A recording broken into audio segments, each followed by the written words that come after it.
Hi guys, my name is Yesy Leslie. I'm from Ormond Beach, Florida.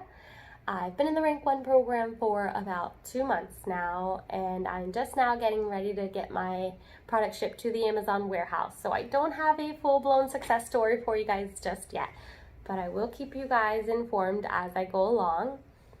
I kind of just wanted to get on here real quick and go over from like where I was to where I am now. It is absolutely insane the amount of stuff I've learned.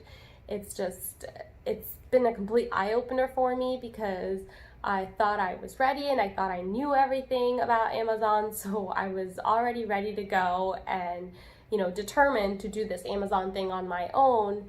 And then luckily I stumbled across the RankOne program, and from the beginning when I first got into it, those first couple weeks was extremely overwhelming because people were asking all these questions that I had never even heard of, and I didn't even know what they were talking about. So I was extremely stressed and overwhelmed, but literally all I did was just start showing up to the meetings and scheduled my one-on-ones with the group, and it's just been insane the amount of stuff that I've learned. Even within a couple weeks, I was able to, not only know what people were talking about, but also help out by answering some of their questions because I had already gone through with it and gotten the assistance I needed from the group. So it's been a complete eye-opener, and I am extremely grateful and glad that I'm in this program, and I am so excited to share with you guys my success story. So stay tuned.